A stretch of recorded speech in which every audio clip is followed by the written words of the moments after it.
Kailan po kayo huli nagdilig, ma'am? Mga 1 month naman siguro, ma'am. 1 month. Sa tingin, time pa. oh, ma'am, pero sa tingin po ninyo, nag-effect po ba yung 1 month na yun? Ma'am, kasi ano, maraming bunga na. Bunga oh. Itong, Hala, mura na namin yung mahulog ang mga bunga sa kadagan. Grabe, ang ditata oh. Si ditata pa nakapatunay sa kuan diri ba? Kinahanglan gyud siya. isang beses pa kanin nila. Ayan, so walang laglag, oh. Oh. Walang mura na lalalaglag.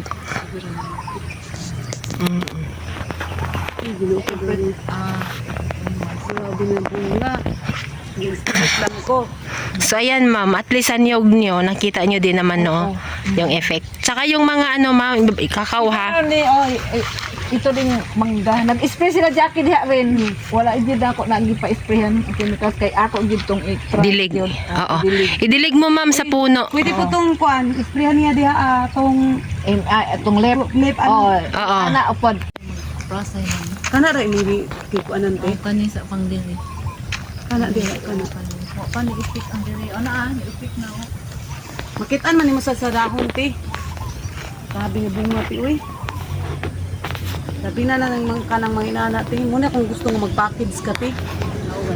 Aside dito sa palay, ma'am, ano pa po yung ibang yung ginamitan sa organic? Yung isang yung puno ng mangga at saka itong mga niyong.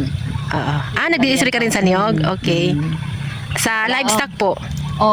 Yung ano lang yung hindi lang ako palaging nagbigay sa livestock kasi nabisi ako dito sa palayan. Pero nag-try na din ako nagbigay.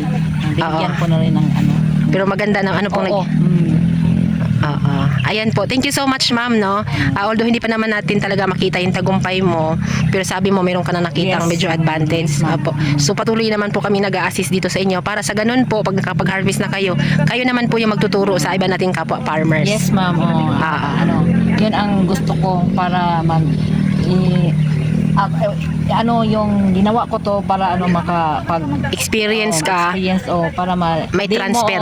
Apo. Dinimo ko to para makita din ng kapwa ko Magsasaka. magsasaka. Yan po. Yan po yung maganda, no, na i-share natin sa kanila Yes, kasi grabe po yung pinagdadaanan ng farmers. Pero dito po sa Bayugan ngayon, may mga ilang farmers na po na napagtagumpayan na yung ating zero chemical, no? Yes, Oo. ma'am. So soon after po natin mag-harvest ito ay magle-level up po Yes, tayo. ma'am. Okay. Ma'am, thank you so much po at see you next time, ha? Yes, ma'am. Okay po. Yan lang te.